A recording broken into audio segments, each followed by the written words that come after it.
코로나19로 사회 분위기가 뒤숭숭합니다. 연말 연시이지만 가장 모임이 많이 있는 때로 아는데 대면 접촉하기도 어렵고 또 새해를 계획해야 되는데 정상적으로 어떤 일을 계획하기도 쉽지가 않습니다. 우리가 이렇게 뒤숭숭한 분위기인 것과 마찬가지로 사도 바울도 이 편지를 쓰는 당시에 훨씬 더 뒤숭숭한 그런 상태 가운데 있었습니다. 사도 바울은 지금 로마 감옥에 갇혀서 자기가 죽을 날이 얼마 남지 않았다는 것을 너무도 잘 알고 있습니다. 당시는 격동의 시기였습니다. 사도 바울을 감옥에 가둔 당시의 황제가 누구냐? 그 유명한 폭군 네로입니다. 세계사에서 폭군이 여러 명 있지만은 둘째가라면 서러울 사람이 네로 황제죠. 네로 황제 당시에 로마 감옥에 갇혀 있다가 한 AD 67년 정도에 처형을 당합니다. 그 추정이 맞다고 한다면은 바로 이때는 예루살렘의 멸망이 임박한 때입니다. AD 66년에 유대인들이 로마에 대항해서 로마의 입장에서 보자면 반역을 일으켰습니다. 유대 로마가 전쟁이 일어났습니다. 이 전쟁을 진압하기 위해서 네로 황제가 명령을 내렸습니다. 베스파시아누스라고 하는 나중에 황제가 되는 사람과 그의 아들 디도가 남북으로 협공을 합니다. 당시 로마는 반역을 일으키는 지역은 완전히 초토화를 시켜버렸습니다. 다시는 그런 일이 일어나지 않도록 샘플로 완전히 진압을 하고 불로 태워버리고 쑥대밭을 만들었죠. 실제로 AD 66년부터 70년까지 전쟁을 통해서 예루살렘은 그렇게 초토화가 되어버립니다. 사도 바울은 감옥에 갇혀 있으면서 네로 황제가 행했던 로마 화제도 잘 알고 있고 그가 어떤 일을 행할 것인지에 대한 내용도 짐작하고 있을 테고 또 로마에서 유다의 반란을 진압하기 위해서 베스파시아누스와 디도 장군을 보낸 그런 내용들도 들어서 잘 알고 있겠죠.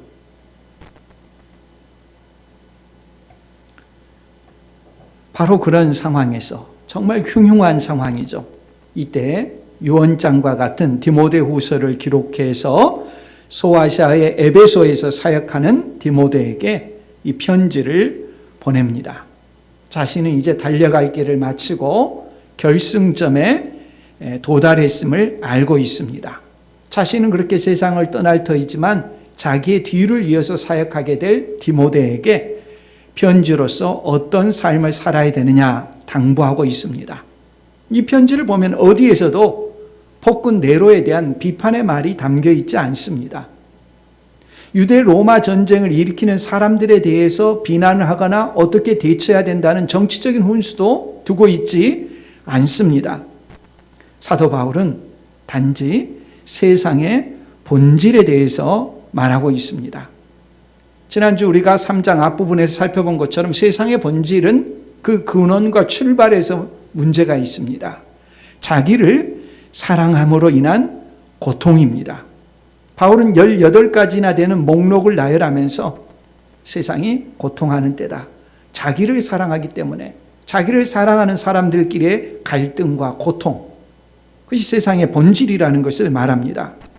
그러므로 굳이 구체적으로 네로 황제 이름을 말할 필요도 없고 유대 전쟁을 시작한 사람들에 대해서 언급할 필요도 없습니다.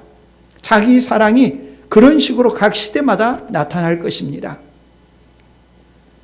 그렇다면 이런 세상에서 사도 바울은 어떤 길을 달려왔느냐, 어떤 삶을 살아왔느냐, 바울 자신의 삶에 대해서 말하면서 이제 디모데는 어떤 삶을 살아야 되는지 당부의 말을 합니다. 그래서 오늘 말씀을 통해서 첫 번째, 악의 목록과 다른 사도 바울의 삶의 방식에 대해서 살펴볼 것입니다. 앞부분에는 자기를 사랑하는 삶의 방식, 악의 방식, 고통하는 때의 방식이 나왔는데 오늘 말씀은 사도 바울은 전혀 다른 삶의 방식을 살아왔다는 것을 먼저 말합니다. 그 목록을 나열하고 나서 그것은 한 사람만의 개인의 독특한 경험이 아니라 경건하게 살고자 하는 자는 누구나 그런 박해를 받는다고 하는 일반적인 원리를 추론해냅니다. 그리고 디모데에게도 배우고 확신한 일에 거하라 라고 이렇게 당부와 명령을 합니다. 10절 말씀입니다. 나의 교훈과 행실과 의향과 믿음과 오래 참음과 사랑과 인내와 박해를 받음과 고난과 이렇게 계속해서 나열이 되고 있지 않습니까? 우리 성경과 달리 이 원어 성경에 보면은 제일 처음에 어떻게 시작하냐면은 너는 그러나 이렇게 시작합니다.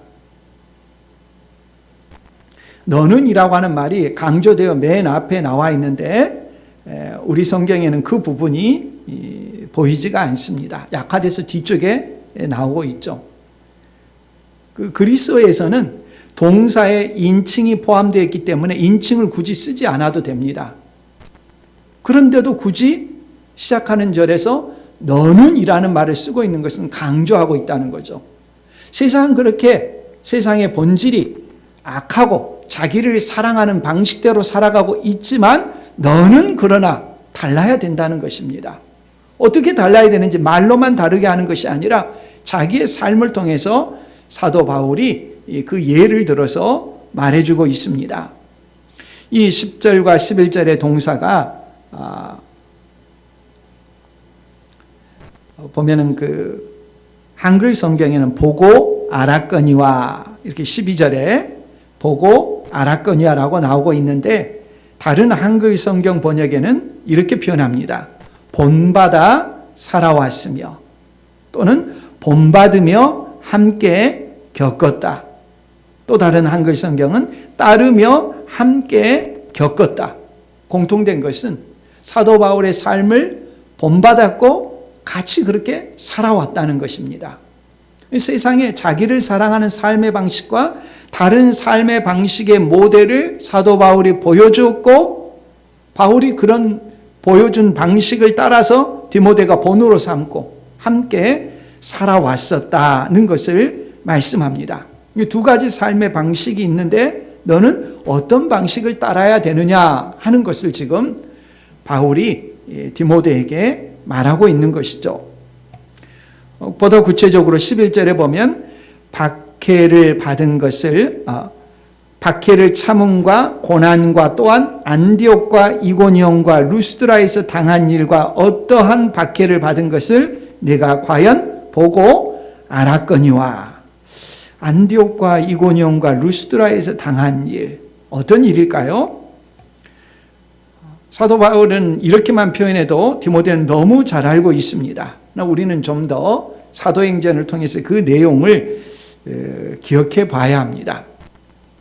디모데는 어디 출신인가 하면 소아시아, 지금의 터키 지방의 루스드라라고 하는 출신입니다. 이 루스드라에서 사도 바울과 디모데가 만났습니다. 사도 바울이 1차 선교 여행 때 이 루스드라를 방문했습니다. 시리아의 안디옥에서 사역하다가 성령의 부르심을 받아서 바나바와 함께 1차의 선교 여행을 출발하지 않습니까? 바나바의 고향인 키프로스, 성경 구브로라고 나오죠. 키프로스로 갔다가 다시 소아시아 지방 터키로 갑니다.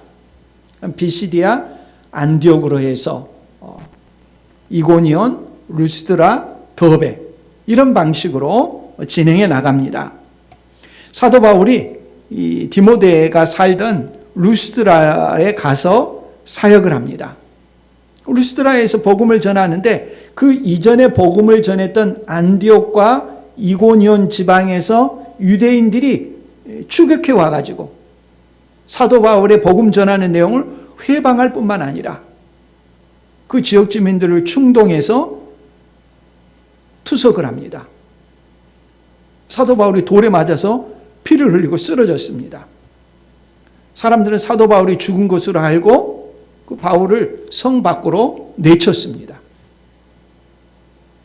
사도 바울은 놀랍게도 시간이 지나서 의식을 되찾고 일어나서 다시 루스드라 성으로 들어갑니다.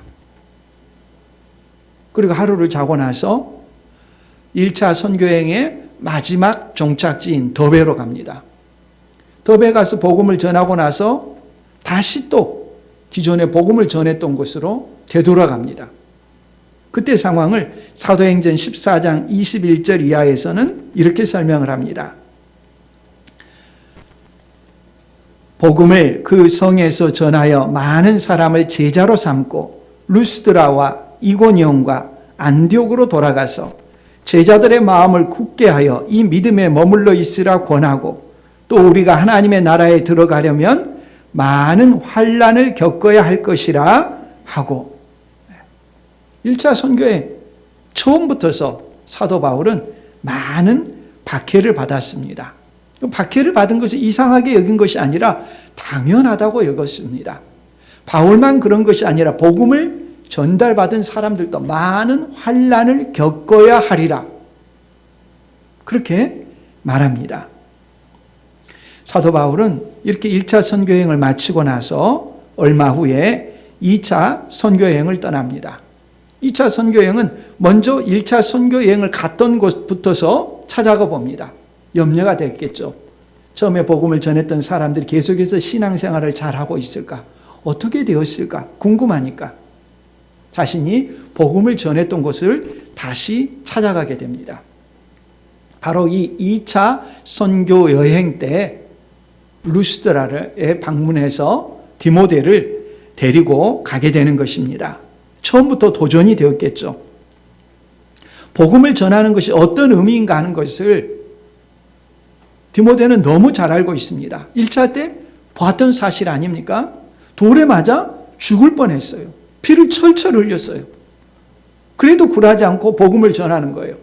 그 모습을 보았는데 2차 선교여행 때 바울이 왔을 때 1차 때부터 2차 때까지 그 시간 동안에 디모데의 믿음이 성장하고 그런 삶을 보면서 어떻게 살 것인가 그 생각 속에 계속해서 생각이 커져갔겠죠. 바울과 같은 삶을 따라갈 것인가? 아니야, 그건 너무 고생스러우니까 그런 길을 가서는 안 돼 라고 결정을 했거나 둘 중에 하나였겠죠. 놀랍게도 사도 바울이 2차 때 루스드라에 왔을 때 내가 가겠습니다. 디모데가 바울을 따라 나섭니다. 복음을 전하는 것이 어떤 길인 것인가 하는 것을 알면서도 따라갑니다. 디모데의 부모도 놀랍죠. 디모데가 동행하도록 허락했습니다. 선교 여행을 하는 것은 이국적이고 낯선 나라에 여행하는 그런 즐거움이 아닙니다. 처음부터 그런 건 생각도 하지 못했습니다. 박해를 받을 줄 알면서 언제 죽을지 알지 못하면서 부르심에 순종하는 것입니다. 2차 선교 여행지는 주로 유럽이었죠. 사도 바울은 소아시아 지역을 더 선교하려고 했는데 성령께서 막으셨다고 성경에 나와 있습니다. 그리고 환상을 보여줬습니다. 바다 건너편에서 건너오라고 부르는 그런 환상이었습니다. 그래서 디모데를 포함한 일행들과 함께 유럽에 갔습니다. 유럽의 첫 선교지는 어디입니까? 빌립보라고 하는 곳이죠. 빌립보에 가서 복음을 전하는데 또 놀라운 일을 겪었죠. 바울이 가면서 그것은 회당이 없어서 기도처를 찾아가 가지고 복음을 전하는데 바울이 가는 곳마다 따라다니는 한 여인이 있었습니다. 귀신 들린 여종이라고 성경은 나옵니다. 귀신 들리니까 정말 귀신처럼 점을 잘하겠죠.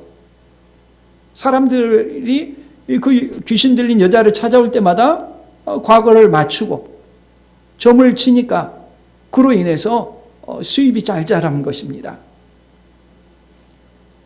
그 노예제가 있던 시대니까 귀신 들린 여종을 통해서 그 주인들이 수입을 많이 거둬들였습니다. 이 귀신 들린 여종이 한두 번도 아니고 하루 이틀도 아니고 바울이 가는 곳곳마다 따라다니면서 외쳤습니다. 이 사람은 하나님의 종이라고, 구원의 길을 너희에게 전하는 자라고 외치는 것입니다. 사도 바울이 참다가 그 귀신에게 명령했죠. 예수 그리스도의 이름으로 내가 내게 명하노니 그에게서 나오라. 그래서 귀신이 그 여자에게서 떠났습니다. 맨정신이 된 거죠. 맹정이 되었으니까 기쁘고 감사할 일인데 그 여인을 통해서 돈을 벌던 주인들은 화가 났습니다. 자기의 수입을 잃게 된 거니까요. 세상의 가치가 아니지 않습니까? 이웃을 사랑하는 것이 아니라 자기를 사랑하는 삶의 방식.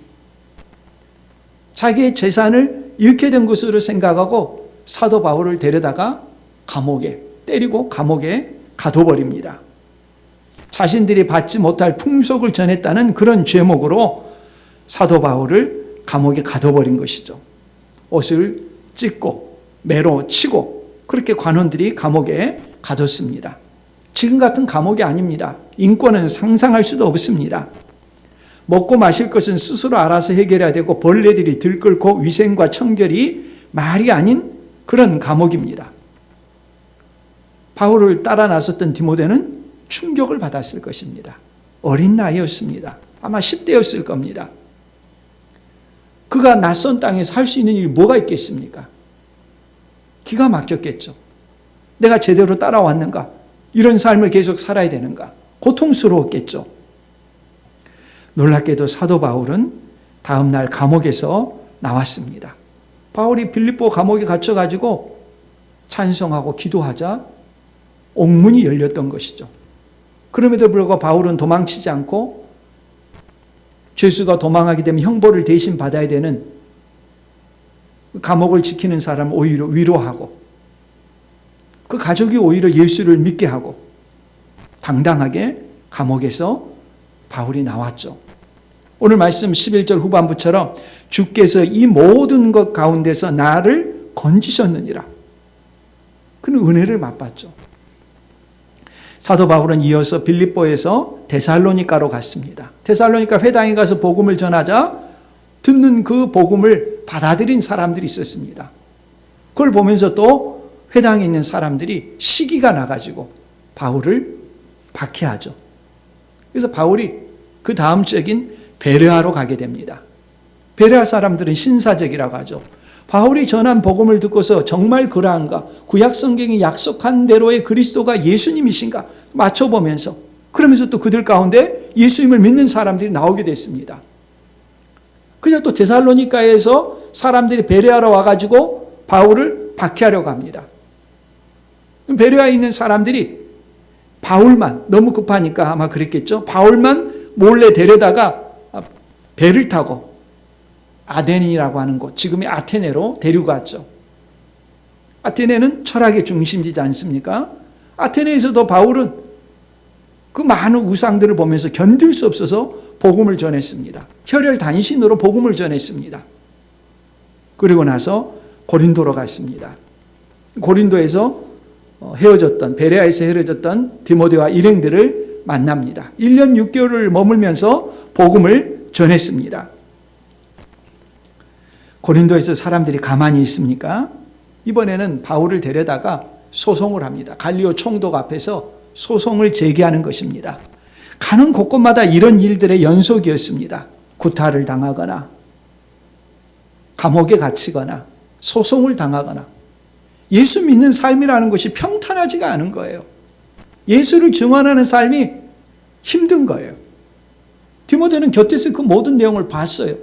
아무데도 그냥 편안하거나 대우를 받거나 그런 게 없어요. 3차 선교여행도 마찬가지였습니다. 3차 선교여행을 마치고 예루살렘에서 체포되어 가이사랴의 감옥에 갇히고 죄수의 몸으로 로마에 끌려가고 배가 난파당하고 이런 과정을 디모데는 곁에서 지켜보았던 것입니다. 최소한 어떤 생각을 할 수 있겠습니까? 바울이 확신이 없으면 그런 일은 하지 못할 것이다.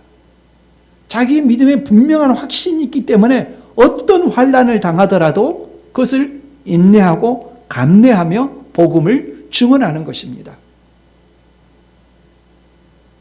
배우고 확신한 일에 거하라는 권면의 바탕은 바울이 실제로 그 모든 고난과 환난 중에서도 흔들리지 않고 복음을 전했던 것들, 그걸 보면서 배우고 확신한 것이죠. 너도 그렇게 살아야 된다는 것입니다. 조금 어렵고 환난이 온다고 해가지고 팽개치고 그런 삶을 살아서는 안 된다는 거죠.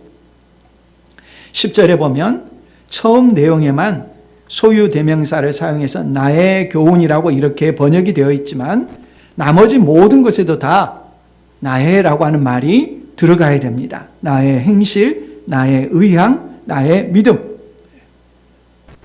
그냥 하나의 명사가 아니라 실제 한 사람이 그대로 믿고 행하고 살았던 그 삶. 디모데도 그렇게 개인적으로 그 모든 삶을 살아야 된다는 것이죠. 이제 나의 교훈, 바울의 가르침의 내용과 가르침의 방법, 그것을 다 말하는 것이죠. 우리는 이것이 우리 시대에도 정말 다시 한번 회복돼야 된다고 생각을 합니다. 곰곰이 보게 되면은 이 성경에서 사도 바울이 말한 나의 교훈, 그게 아니라 사람들 자신이 생각하는 사람들마다의 독특한 그런 교훈일 때가 적지 않습니다. 우린 정말 사도 바울이 말한 나의 교훈, 종교개혁자들이 말했던 나의 교훈, 청교도들이 그렇게 박해를 당하면서도 지켰던 나의 교훈, 그 교훈으로 어느 시대보다도 돌아가야 합니다. 지금은 굉장히 많이 오염되어 있습니다. 한 사람 개인의 교훈인 때가 적지 않습니다. 세상의 교훈들과 뒤범벅이 되어 있는 때가 적지 않습니다. 자본주의와 성공주의와 미국식 복음주의가 뒤범벅이 되어가지고 원래 우리가 성경을 통해서 배웠던 그 복음으로부터 적지 않게 멀리 가 있습니다. 사람들이 이것을 분별하지 못하는 경우가 적지 않습니다. 성경의 교훈이 아닌데, 가르쳐왔던 성경의 교훈이 아니라 세상의 잡다한 지식들이 뒤범벅이 되어가지고 자기를 높이고 자기를 과장하고 자기를 광고하고 자기를 높이고 사람이 영웅이 되어버리고 이 성공주의로 뒤섞여진 복음이 아닌 비진리의 내용들이 많이 있습니다. 분별해야 됩니다. 바울이 말한 나의 교훈, 성경대로의 그 교훈을 우리가 회복해야 합니다. 또한 나의 행실입니다. 행실은 생활 방식입니다. 라이프 스타일이라고 하죠. 사도 바울의 라이프 스타일은 뭡니까? 한마디로 말하면 예수님을 닮는 것입니다. 고린도전서 11장 1절에 이렇게 말씀합니다.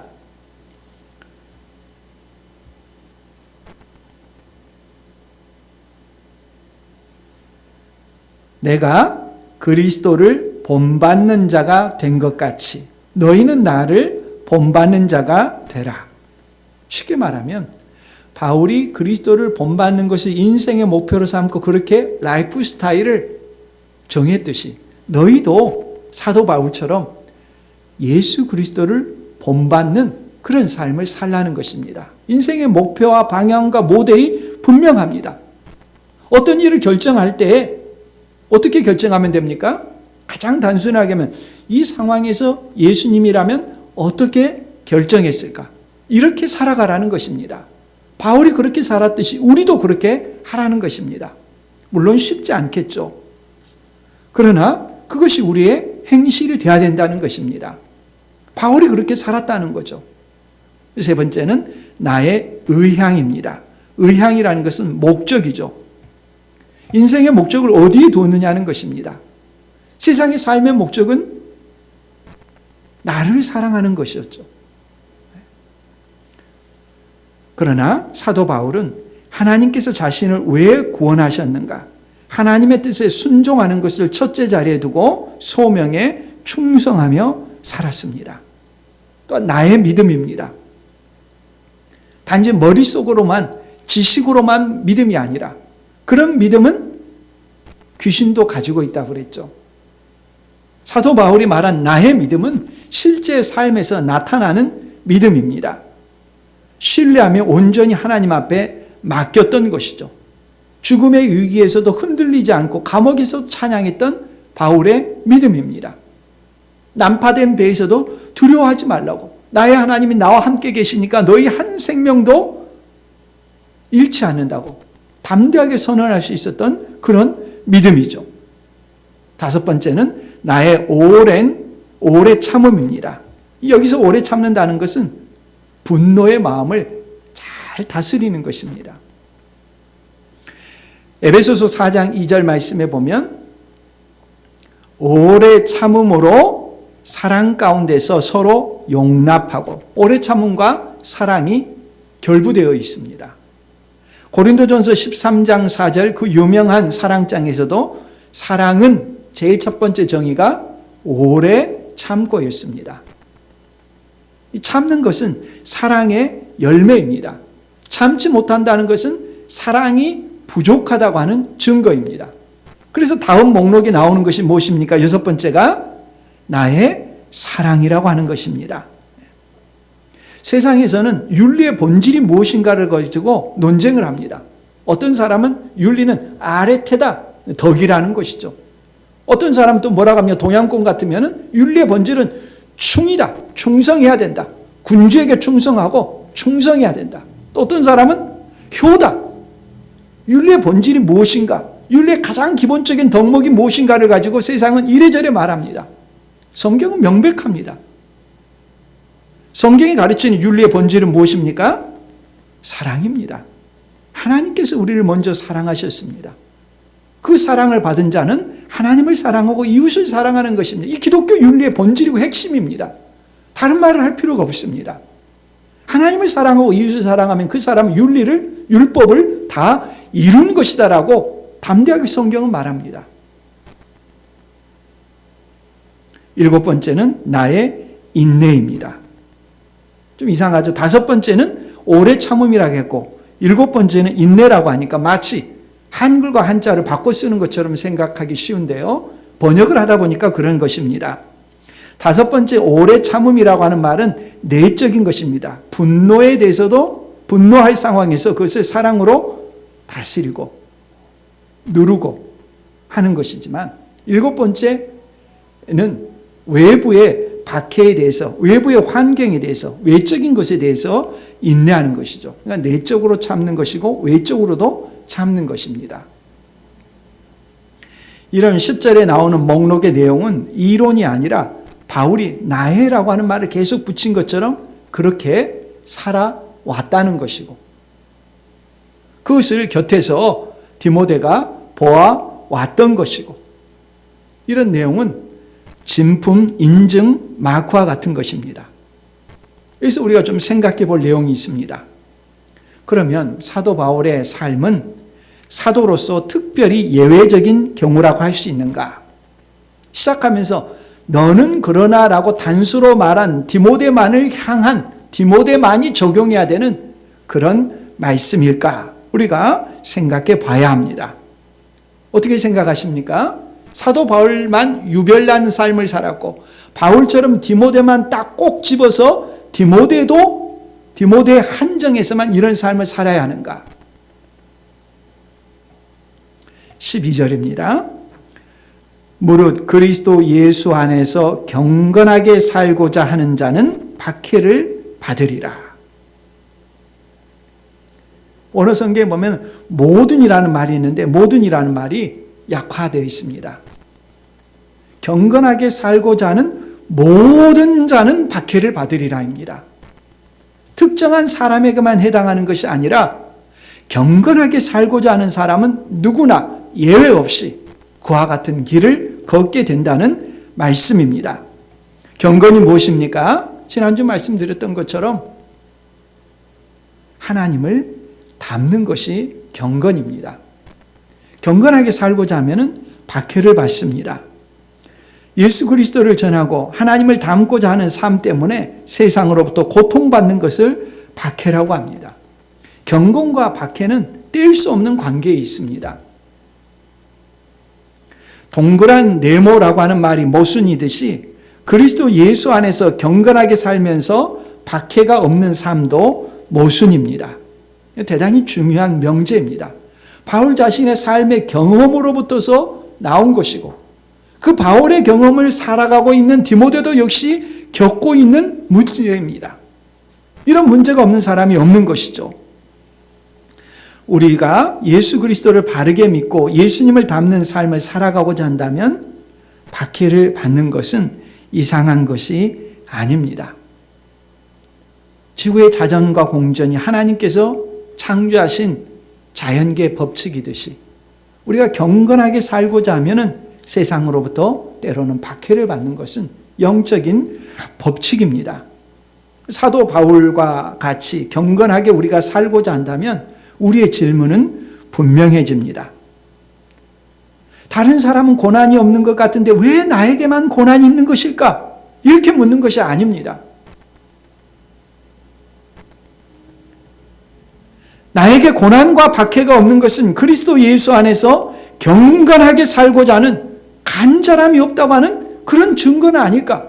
이렇게 물어야 되는 것입니다. 고난이 있다고 해서 내가 이상한 것처럼 생각해서는 안 됩니다.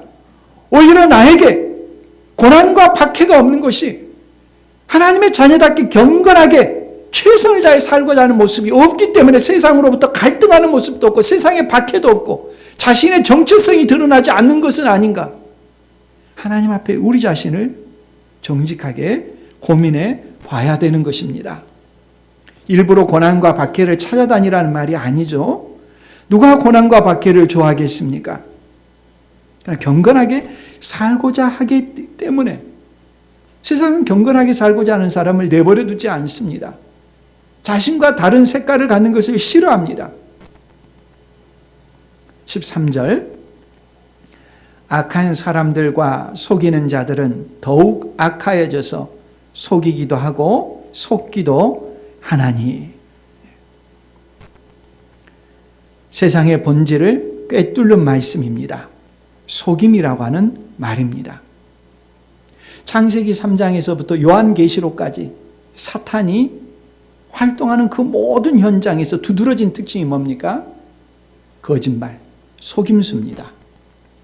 사탄은 사람을 꼼짝 못하게 물리적으로 꽉 결박해 가시고 죄를 짓게 하는 게 아니에요.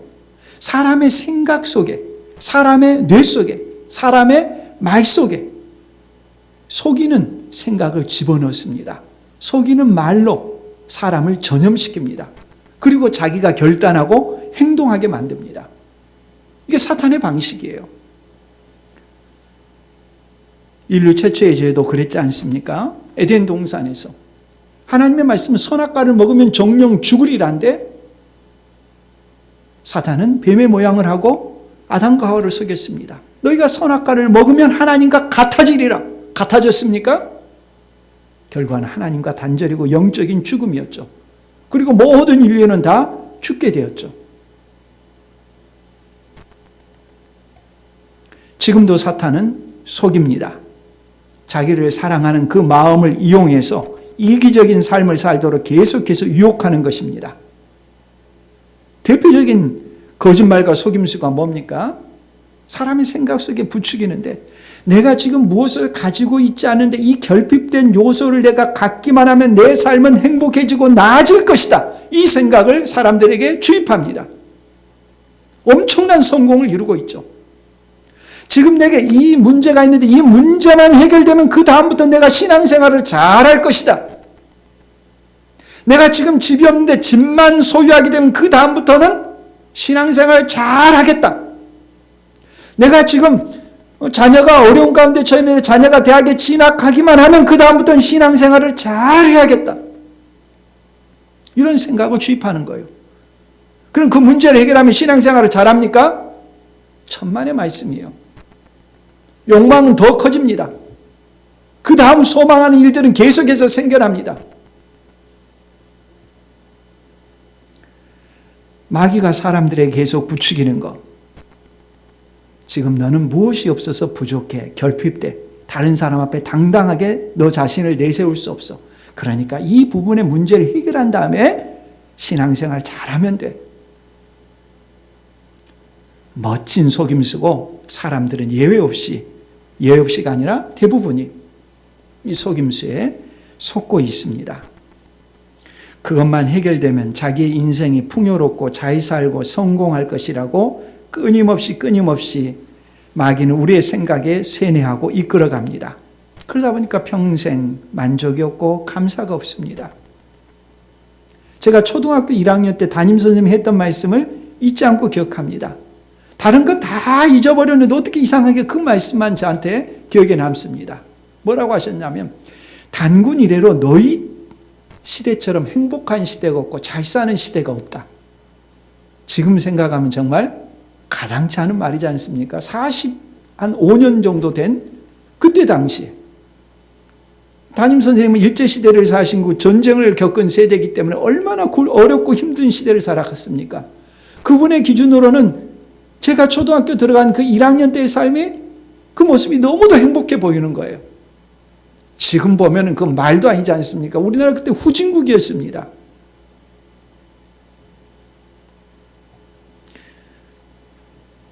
지금은 그때에 비해 훨씬 더 풍요롭습니다. 그런데도 사람들은 그때보다 훨씬 더 불평이 많습니다. 뭘 소유하지 못해서 불행하다는 식으로 말하는데요. 그때야 지금은 정말 상상할 수 없는 시대입니다. 한 사람 한 사람, 웬만한 사람들은 과거의 왕들보다도 더 누리고 살아가고 있습니다.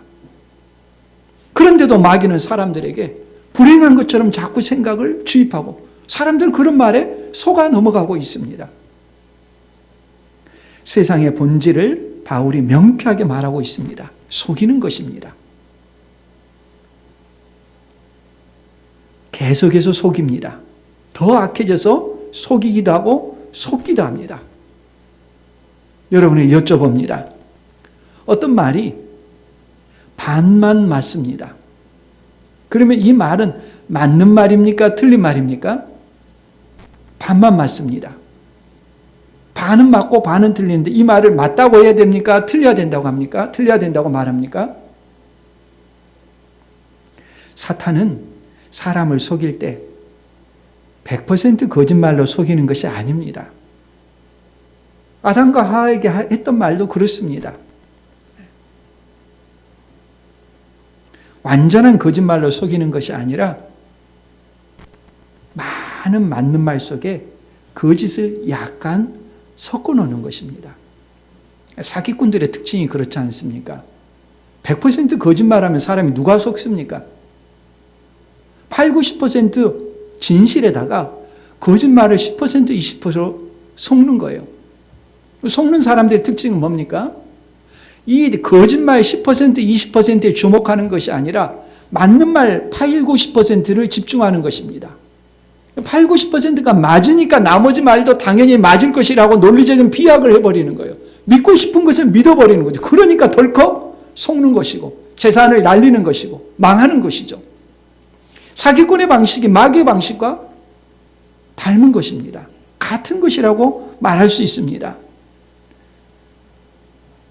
보고 싶은 것만 보려고 하는 사람들의 속성 때문에 스스로 속는 길로 나아갑니다. 세상은 이처럼 끊임없이 포장하고 과장하고 광고하는데 이렇게 사람들이 오랜 시간을 속아가고 있습니다. 자기를 사랑하는 삶의 방식을 부추겨서 그렇게 고통당하는 때를 만들어갑니다. 속으면서도 또 속고 또 속고 또 속고 속이고 그렇게 사람들이 살아갑니다. 그런 세상 속에서 어떻게 살아가겠는가? 그러나 너는 14절 이렇게 말하죠.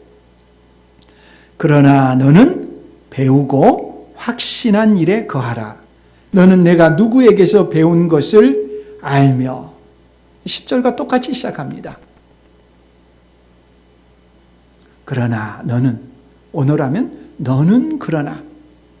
세상은 그렇지만은, 속고 속이지만은 그런 대열에 합류하지 말고 너는 다른 삶의 방식을 살아야 된다는 것입니다. 사도 바울이 본으로 보여줬던 그 삶의 방식을 살아가고 또한 누구에게서 배운 것, 그 내용을 그대로 기억하고 확신하고 살아가라는 것입니다. 인생의 방향을 결정해야 합니다. 속고 속이는 일에 마음을 빼앗기지 말고 배우고 확신한 일에 거하라고 합니다. 사도 바울은 디모데는 사도 바울에게서 그 모든 것을 배웠습니다. 그게 다가 아닙니다. 디모데 후서 1장 5절 말씀에 보면 디모데는 어려서부터 가정에서 성경을 배웠다는 것을 말합니다. 이는 내 속에 거짓이 없는 믿음이 있음을 생각함이라. 이 믿음은 먼저 내 외조모 로이스와 내 어머니 유니게 속에 있더니 내 속에도 있는 줄을 확신하노라. 바울이 말했던 배우고 확신한 일은 뭡니까? 할머니가, 어머니가 디모데가 어렸을 때부터 가르쳤던 그 성경, 그 성경 진리에 거하라는 것입니다. 왜 그렇습니까? 15절에 보면 또 어려서부터 성경을 알았나니 성경은 능히 너로 하여금 그리스도 예수 안에 있는 믿음으로 말미암아 구원에 이르는 지혜가 있게 하느니라. 세상은 속임수가 실체입니다. 그러나 성경은 다릅니다. 성경은 구원의 진리입니다. 성경은 하나님의 말씀입니다. 하나님은 빛이시고 하나님은 진리입니다. 하나님께서 사람을 속이는 것은 있을 수 없는 일입니다. 하나님의 본성에 어긋납니다. 하나님은 거짓말할 수 없는 분입니다. 성경의 내용 모두가 진리입니다. 그러므로 이 성경을 배우고 확신한 대로 살고 거하고 그 길을 가는 것입니다. 사람은 성경대로 행할 때 박해가 있다고 하는 것이 바울의 삶에서 드러났습니다. 그래서 사람들은 성경이 가르치는 길을 가지 않으려고 합니다. 그 대신에 사기꾼과 같은 세상이 말하는 방식을 따르려고 합니다. 그러면 행복할 것 같습니다. 결과는 뭡니까? 너무 다른 거예요. 이 세상의 모든 가르침과 달리 성경만이 가르치는 진리가 있습니다. 죄로부터의 구원이죠. 그리스도 예수 안에 있는 믿음으로 말미암아 구원에 이르는 지혜는 오직 성경만이 가르쳐 줍니다. 세상 그 무엇도 그 누구도 스스로 구원의 진리를 알고 가르쳐 줄 수가 없습니다. 세상에는 똑똑한 사람들, 박식한 사람들이 많습니다. 그러나 그 누구도 그 어떤 사람도 성경이 가르쳐 주는 진리를 깨닫지도 못하고 알지도 못하고 가르쳐 줄 수도 없습니다. 오직 성경만이 우리에게 구원의 진리를 가르쳐 줍니다. 사도 바울은 하나님의 말씀을 붙잡고 인생을 살아왔습니다. 이제 죽음을 앞두고 전혀 흔들림이 없이 확고부동합니다. 말씀대로 살면서 고난과 박해를 많이 받았지만 그렇다고 해서 흔들리지 않습니다. 그 실체가 아니거든요. 디모데 후서를 쓰는 그때 세상이 추구하는 것처럼 잘 먹고 잘 살고 성공의 안락의자에서 흔들거리면서 이 디모데 후서를 쓰고 있는 것이 아닙니다. 로마의 옥중에서 그 어두침침한 곳에서 벌레가 들끓고 쥐들이 왔다 갔다 하고 먹을 것이 없는 그곳에서 추위에 벌벌 떨면서 디모데 후서를 쓰고 있습니다. 전혀 요동하거나 흔들리지 않습니다. 왔던 길이 바르게 왔음을 알고 있고 디모데 너도 이 길로 가라고 합니다. 그 길은 박해의 길이고 환난의 길이지만 주저하지 않고 추천합니다. 인생을 내가 고난을 가지고서 살아왔다. 다시 산다면 이런 식으로 살지 않겠노라고 평안한 길을 가라고 너에게 권면한다. 그렇게 말하지 않습니다. 자신이 살아왔던 삶을 디모데에게 그대로 따르라고 권면합니다. 명령합니다. 경건하게 살고자 하면 박해가 있지만 배우고 확신한 일에 거하라고 합니다. 세상의 거짓말들, 달콤한 말들, 성공이라고 포장된 그 말들에 자신을 방치하고 그대로 따라가다가 인생을 파멸의 길로 이끌지 말고 하나님의 말씀대로 경건하게 살면서 박해가 있더라도 그 길을 가라고 말합니다. 오늘 말씀은 우리 인생을 어느 터전 위에 짓겠느냐고 묻는 말씀입니다. 자기를 사랑하는 세상의 길을 걷겠는가? 아니면 진리의 말씀을 따라 경건하게 살겠느냐? 묻고 있습니다. 한 해를 마치는 것은 그만큼 우리가 주님께 갈 날이 가까워졌다는 말입니다. 주님께 가까워진 이때 어떻게 살아야겠습니까? 지금까지 속고 속아왔던 삶의 방식을 따라서 비진리의 길로서 나를 사랑하는 삶의 방식, 나를 우선순위로 살겠습니까? 아니면 경건하게 살고자 하면 박해를 받더라도 사도 바울처럼 당당하게 배우고 확신한 일에 거하겠습니까? 박해가 두려워 타협하는 삶이 아니라 그리스도 안에서 경건하게 살기로 작정하고 나아가는 우리 모두가 될 수 있기를 바랍니다.